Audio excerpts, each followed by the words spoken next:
આજની આ પ્રેસ વાર્તામાં આપ સૌ મીડિયા માધ્યમના સાથીઓનું ખૂબ ખૂબ સ્વાગત છે.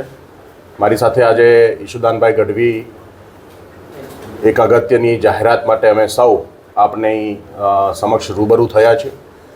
જેમ કે આપ સૌ જાણો છો કે આમ આદમી પાર્ટી ગુજરાતની અંદર છેલ્લા 10 વર્ષથી ધીમે પણ ગુજરાતમાં એક વિકલ્પ બનવાની દિશામાં આગળ વધી રહી છે. હાલમાં ગુજરાતની જે રાજનીતિક પૃષ્ઠભૂમિ છે અને જે રીતે 30 વર્ષથી ભારતીય જનતા પાર્ટીનું શાસન હોવા છતાં ગુજરાતના લોકો પ્રાથમિક સુવિધાઓથી વંચિત છે, આર્થિક સંકળામણનો સામનો કરી રહ્યા છે. ખેડૂતો, ખેત મજૂરો, યુવાનો, મહિલાઓ, વેપારીઓ, તમામ પ્રકારના અલગ તબક્કાના લોકો, સરકારી કર્મચારીઓ, અર્ધ સરકારી કર્મચારીઓ સૌ આજે આ 30 વર્ષથી ભાજપના શાસનથી ખૂબ પરેશાન છે. એવા સમયમાં વિકલ્પ તરીકે ગુજરાતની અંદર આમ આદમી પાર્ટી ઉભરી રહી છે. આમ આદમી પાર્ટીનું સદસ્યતા અભિયાન શરૂ થયું અને ગુજરાતની અંદર આમ આદમી પાર્ટીના કાર્યકર્તાઓ છેલ્લામાં છેલ્લા વ્યક્તિ સુધી પહોંચી રહ્યા છે. આ સદસ્યતા અભિયાનને ખૂબ સારો પ્રતિસાદ કોઈ એક પોલિટિકલ પાર્ટીને મળતો હોય તો એ આમ આદમી પાર્ટીને મળી રહ્યો છે. 2000 જેટલી સભાઓ અલગ જિલ્લા પંચાયત, નગરપાલિકા, વોર્ડની અંદર આમ આદમી પાર્ટી જે કરી રહી છે એમાં પણ મોટી સંખ્યામાં સ્થાનિક આગેવાનો, રાજકીય અને સામાજિક લોકો અને સામાન્ય જનતા આમ આદમી પાર્ટી સાથે જોડાઈ રહી છે. આજે અમે આપ સૌની સમક્ષ ઉપસ્થિત થયા છે. સ્થાનિક સ્વરાજની ચૂંટણી લગભગ 3 મહિના પછી ડ્યુ છે, આવવાની છે.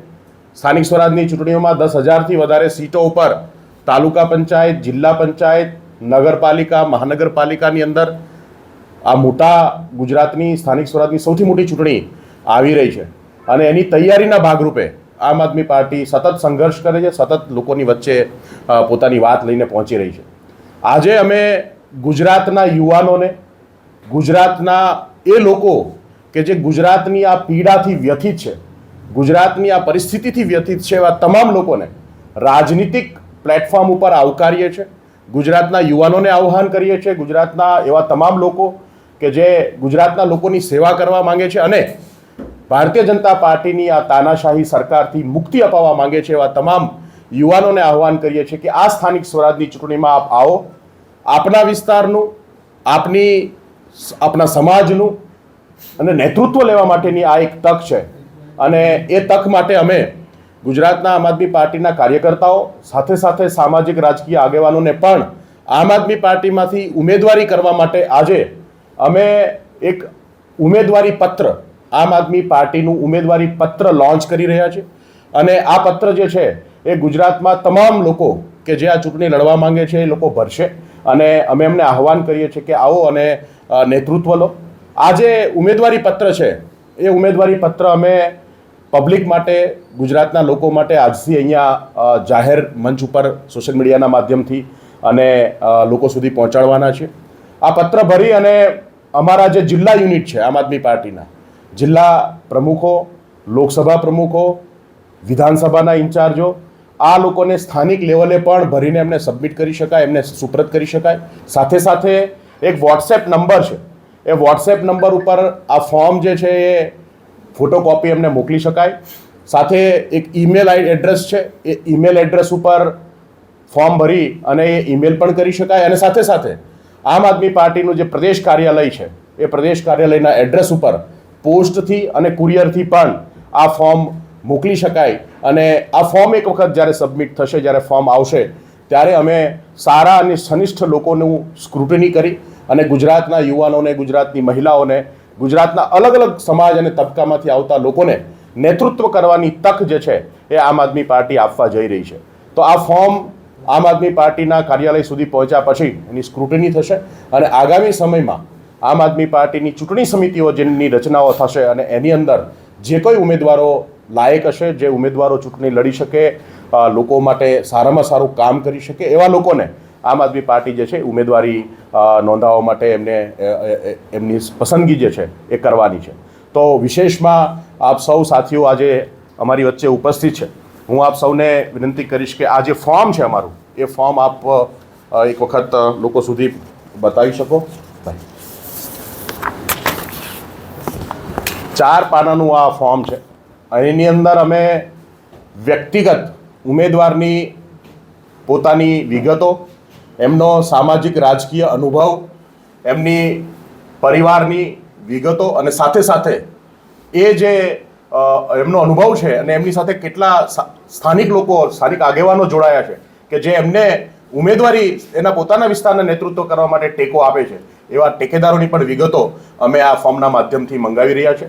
અને ગુજરાતની જનતાને આહવાન છે કે આ જે આગામી સ્થાનિક સ્વરાજની ચૂંટણી છે એમાં આપ સૌ આવો અને આપણે સાથે મળી અને ગુજરાતને ભ્રષ્ટાચાર મુક્ત બનાવીએ, ભાજપની તાનાશાહી મુક્ત બનાવીએ અને સાચા અર્થમાં ટકાઉ વિકાસ ગુજરાત કરી શકે, ગુજરાતને સારો અને સાચો ટકાઉ વિકાસ આપી શકાય એ દિશામાં આગળ વધે, એ માટે આપ સૌને, ગુજરાતની જનતાને આપ સૌના માધ્યમથી અમે આહવાન કરીએ છીએ. વિશેષમાં હું ઈશુદાનભાઈને વિનંતી કરીશ કે એ પણ પોતાની વાત આજની આ પ્રેસ વાર્તામાં રજૂ કરે. આભાર.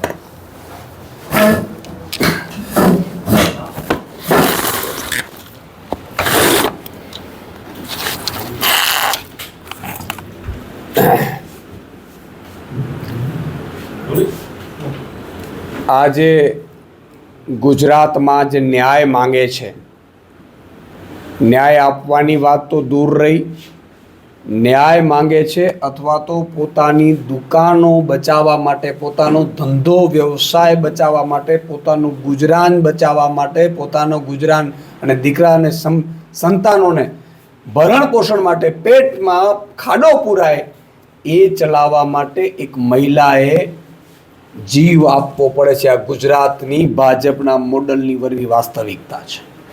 જશોદાનગરમાં, અમદાવાદમાં જે ઘટના બની છે, એ ઘટના એટલી દુઃખદાયક છે, એટલી દુઃખદાયક છે કે 2 કરોડ અને 32 લાખ ગુજરાતની મહિલાઓ માટે અરીસો સમાન છે. આજે એક મહિલાએ પોતાની દુકાન બચાવવા માટે લાંચ આપવા છતાંય, આજે છાપાઓમાં, પેપરમાં, ન્યૂઝમાં આવ્યું છે કે કોર્પોરેટરે તો લાંચ પણ અપાવડાવી હતી લાખો રૂપિયાની. એ અપાવડાવ્યા છતાં પણ આજે સરકારની જવાબદારી શું હોય છે? સરકારની જવાબદારી હોય છે રોજગારી પૂરી પાડવી. સરકારની જવાબદારી હોય છે ધંધો વ્યવસાય કરતા હોય અને ધંધો વ્યવસાય માટે લોન અને વ્યવસ્થા કરવાની. દુકાનોનો હોય, શોપનો હોય, ગ્રાઉન્ડનો, ગોડાઉનનો હોય તો એ આપવાની વ્યવસ્થા કરવાની હોય છે. પરંતુ સરકાર, જનતા પોતાના પસીનાના કમાઈ ખર્ચી અને દુકાનો બનાવે છે, એને પાડી રહી છે, એને બેફામ રીતે તોડી રહી છે. અને બેફામ રીતે તોડીને જ્યારે કોઈ મહિલા બેન વિરોધ કરે છે ત્યારે એને વિરોધને નજરઅંદાજ કરીને એને જીવતી સળગી જવી પડે. આનાથી વધુ ગુજરાતમાં બીજું પાપ હોઈ જ ન શકે. મુખ્યમંત્રી, મંત્રીઓ, ભાજપના નેતાઓ અને ખાસ કરીને નરેન્દ્રભાઈ જેવું કહેતા હતા કે બેનને એક તકલીફ પડે તો પોસ્ટકાર્ડ લખશો. આજે લાખો બહેનો રડી રહી છે, લાખો બહેનો જીવ આપી રહી છે. કયા ગુજરાત મોડલમાં આપણે રહીએ છીએ? કયા ભાજપના ગુજરાત મોડલમાં રહીએ છીએ જ્યાં બહેનોએ જીવતું સળગવું પડે છે પોતાના સંતાનોનો રોટલો ટકાવવા માટે? આનાથી બદતર હોઈ ન શકે. બીજી બાજુ તમે જો ગુજરાતમાં, આજે ગુજરાતમાં 5 લાખ કરોડનું કર્જ થઈ ગયું, બજેટથી પણ દોઢું કર્જ થઈ ગયું. તમે જુઓ 2021-22માં 3-3.5 લાખ કરોડની આસપાસ હતું અને 2 વર્ષની અંદર 1.5 લાખ કરોડ રૂપિયો વધારાનો કર્જ થઈ ગયો. ગુજરાતને દેવાના ડુંગરમાં ભાજપે દબાવી દીધું. નથી તો ભાજપે કોઈ સારી સડક બનાવી. તમામ જગ્યાએ જાઓ, ગામડે ગામડે આજે ખાડા પડ્યા છે, ગામડે ગામડે આજે સ્થિતિ એવી છે. શહેરોના હાઈવે તમે જુઓ, ટોલ જ્યાં ઉઘરાવે છે ભાજપ, એ હાઈવેમાં પણ મોટા મોટા ખાડા છે, લોકો મૃત્યુ પામે છે. તમે રસ્તા બનાવી નથી શકતા, તમે શાળા કોલેજો બનાવી નથી શકતા, તો બધું તમે પ્રાઇવેટને આપી દીધું. નવી કોઈ શાળા સારી બનાવી હોય ભાજપના રાજમાં, એવું બન્યું નથી. છે એ બંધ થઈ રહી છે. તમે જ્ઞાન સહાયકો, સારા શિક્ષકોની ભરતી નથી કરતા, કાયમી શિક્ષકોની ભરતી નથી કરતા. જ્ઞાન સહાયકોના નામે તમે નાટક ચલાવડાવો છો. હોસ્પિટલો સારી બનાવી નથી શકતા, જ્યાં હોસ્પિટલો છે ત્યાં ડોક્ટરો પૂરા નથી આપી શકતા. કોઈ સરકારી ભરતી નથી કરતા, તમામ જગ્યાએ આઉટસોર્સિંગ કરી નાખ્યું, તમામ જગ્યાએ કોન્ટ્રાક્ટ પદ્ધતિ કરી નાખી. તો આટલું દેવું ગુજરાતમાં કઈ રીતે થયું? આ રૂપિયા જે 4 લાખ કરોડનું બજેટ અને બીજા 1.5 લાખ કરોડ રૂપિયા તમે કર્જ વધાર્યું 1.5 વર્ષમાં, તો 5.5 લાખ કરોડ કયા નેતાઓના ઘરમાં ગયું? ગુજરાતની જનતા તમને પૂછવા માંગે છે. ગુજરાતની જનતા તમને આટલા માટે સરકારમાં બેસાડી નથી કે તમે બેફામપણે લૂંટ ચલાવો. આ તો એવું લાગે છે કે 27 સુધીમાં લગભગ અડધું ગુજરાત વેચાઈ જશે.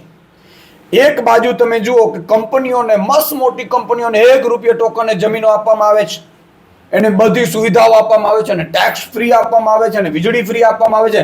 અને બીજી બાજુ એક જશોદાનગર અથવા તો બીજી મહિલાઓ કે જેમણે પોતાના ખર્ચે બનાવેલી દુકાનોને આ ભાજપના નેતાઓ, ભાજપની સરકારને, મુખ્યમંત્રી શ્રી પાડી દે છે અને મહિલાએ જીવ આપવો પડે છે. આ બેમાં તમે જુઓ કેટલું અંતર છે. એક બાજુ તમે લાલ જાજમ પાથરો છો અને એક બાજુ જે ગરીબ પોતાનું ઘર ટકાવી રાખવા માટે તમારે ત્યાં રોજગાર તો તમે આપી નથી શકતા, નોકરીઓ આપી નથી શકતા, સરકારી નોકરીઓ બંધ કરી દીધી છે.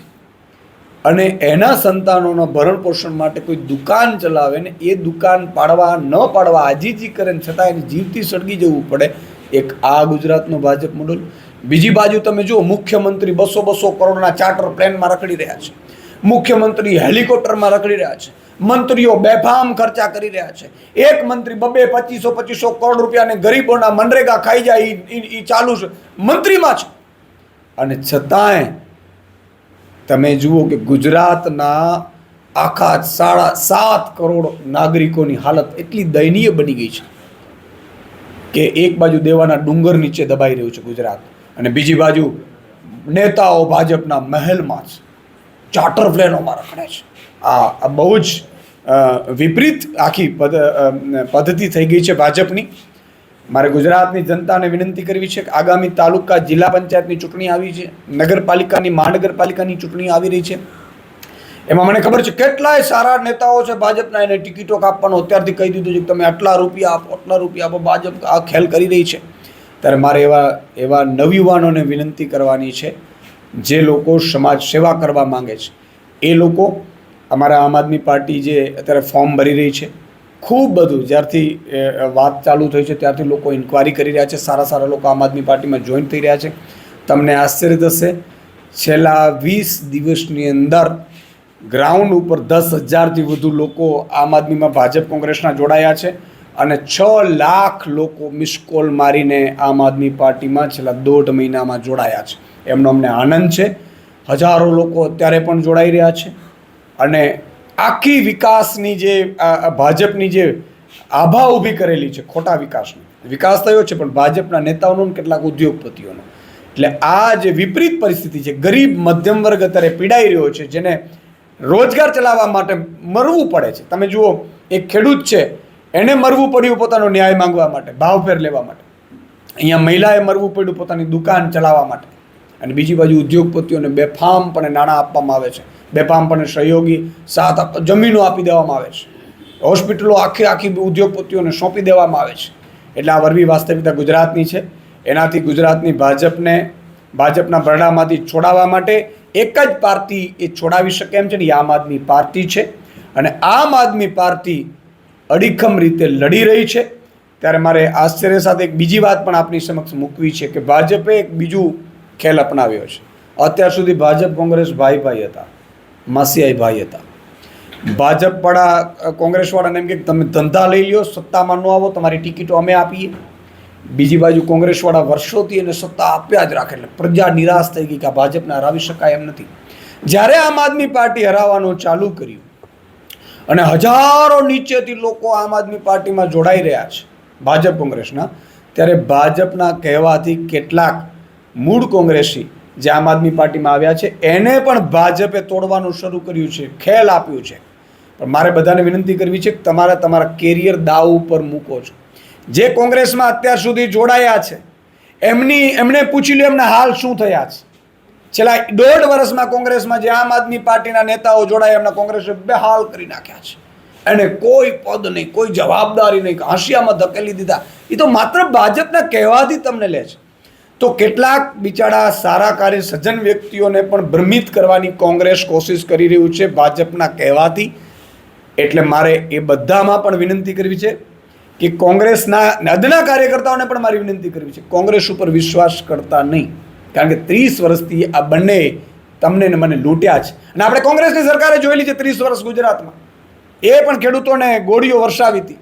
તો આ તમામ બાબતો લોકો સુધી પહોંચે ને આગામી તાલુકા, જિલ્લા પંચાયત, નગરપાલિકા, મહાનગરપાલિકામાં આમ આદમી પાર્ટીના લોકોને મત મળે, આમ આદમી પાર્ટીના કાર્યકર્તાઓ જે સંઘર્ષ કરવા ઉતરેલા છે એ લોકો આવે, સંઘર્ષ કરે અને જીતે, એ માટે હું પ્રજાને વિનંતી કરું છું. આપને કોઈ સવાલ હોય? વોટ ચોરી બાબતે રાહુલ ગાંધીનો જે આક્ષેપ છે ચૂંટણી પંચમાં, તો આમાં આપનું શું ભૂમિકા છે? વોટ ચોરી મામલે પહેલી વખત સૌથી પહેલી પોલ ખોલ અગર કરી હોય તો એ માનનીય અરવિંદ કેજરીવાલજીએ કરી હતી, તમને ખબર હતી. અને ત્યારે બધી પાર્ટીઓ ચૂપ બેઠી હતી ભાઈ, કે તો દિલ્હીની ચૂંટણી માટે કરી રહ્યા છે. અરવિંદ કેજરીવાલજી આખા વોટમાં કઈ રીતે ગડબડ કરે છે ભાજપ, કઈ રીતે એક નેતાને ત્યાં 25 30 લોકો એક ગાર્ડ બતાવીને એના ઉમેરો કરીને કઈ રીતે બીજા રાજ્યોમાંથી વોટર લાવીને જે આખા ચૂંટણી પંચમાં ગોબાચારી કરે છે, એની પહેલી પોલ ખોલી હોય તો માનનીય અરવિંદ કેજરીવાલજી, સંજય સિંહજીએ પ્રેસ કોન્ફરન્સ કરીને ખોલી હતી, તમામ મીડિયા સમક્ષ ખોલી હતી. ભાજપ આ જ ખેલ કરી રહ્યું છે. આમ આદમી પાર્ટી પણ સ્પષ્ટપણે માને છે કે ગુજરાતમાં પણ અમે પ્રેસ કોન્ફરન્સ કરીને અમારા માનનીય મહામંત્રી સાગરભાઈએ ચૂંટણી પંચને કહ્યું હતું કે તમે ડિજિટલ ફોર્મમાં અમને આપો, હજી સુધી એ મળ્યું નથી. આગામી સમયમાં નહીં મળે તો આમ આદમી પાર્ટી ચૂંટણી પંચને અને રસ્તા ઉપર ઉતરવાની તો રસ્તા ઉપર પણ ઉતરશે. આ મામલે અમે અમારા બૂથ એજન્ટોને પણ તૈયાર કરી રહ્યા છીએ, જેથી કરીને આ મને પણ એવો વહેમ છે ગુજરાતમાં પણ વોટ ચોરી કરીને ભાજપે સરકાર બનાવી છે.